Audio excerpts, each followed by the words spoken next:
SC వర్గీకరణతో రాజకీయంగా ఎవరికి లాభం? తెలుగుదేశం పార్టీకా, వైసీపీకా? ఇప్పుడు ఏపీ పొలిటికల్ సర్కిల్లో ఇదే చర్చ నడుస్తోంది.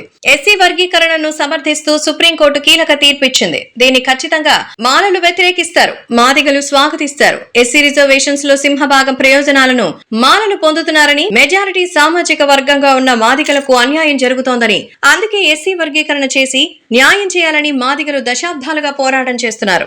అప్పట్లో తెలుగుదేశం పార్టీ మాదిగల పోరాటాన్ని గుర్తించింది. ఎస్సీ వర్గీకరణకు సిద్ధపడింది. 2000 సంవత్సరంలో వర్గీకరణ అమలు చేసింది. కానీ వైఎస్ రాజశేఖర రెడ్డి సీఎం అయిన తర్వాత 2004లో వర్గీకరణకు బ్రేక్ పడింది. సుప్రీంకోర్టు తీర్పుతో వర్గీకరణ నిలిచిపోయింది. అయితే ఎస్సీ వర్గీకరణ అనేది రాజకీయ ప్రయోజనాలతో కూడుకున్నది కావడం విశేషం. 1982లో టీడీపీ ఆవిర్భవించిన అన్ని వర్గాలు ఆ పార్టీకి అండగా నిలిచాయి. కానీ ఎస్సీలు మాత్రం కాంగ్రెస్ గొడుగు వేయలేదు. ముఖ్యంగా ఏపీలో ఉన్న ఎస్సీలు టీడీపీని వ్యతిరేకించారు. అయితే ఎస్సీలను దరి చేర్చుకోవడానికి ఎన్టీఆర్ ఎన్ని రకాల ప్రయత్నాలు చేసినా వారు మాత్రం మారలేదు. 2011 జనాభా లెక్కల ప్రకారం ఉమ్మడి ఏపీలో మాలల కంటే మాదిగలే అధికం. తెలంగాణలో చాలా మంది మాదిగ నేతలను ప్రోత్సహించారు చంద్రబాబు.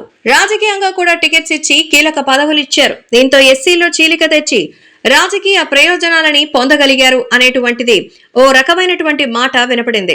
ఎస్సీ వర్గీకరణ పుణ్యమా అని 1995లో ఎన్టీఆర్ నుంచి పదవిని చేజిక్కిన చంద్రబాబు 99 ఎన్నికలను ఎదుర్కొన్నారు. తెలంగాణలో ఉన్న మెజారిటీ మాదిగలు టీడీపీకి అండగా నిలబడ్డారు. ఓ రకంగా చెప్పాలంటే చంద్రబాబు రాజకీయంగా నిలదొక్కుకోవడానికి కారణంగా మారారు. అయితే 2004లో వైఎస్ రాజశేఖర రెడ్డి ముఖ్యమంత్రి అయ్యారు. కాంగ్రెస్ పార్టీకి వెన్నుదన్నుగా ఉన్న మాలలను మరింత ఓటు బ్యాంకుగా మార్చుకునేందుకు ఎస్సీ వర్గీకరణను వ్యతిరేకించారు. మాల మహానాడు ద్వారా న్యాయస్థానాన్ని ఆశ్రయించడం వెనక కాంగ్రెస్ పార్టీ హస్తం ఉందన్న ప్రచారమూ ఉంది.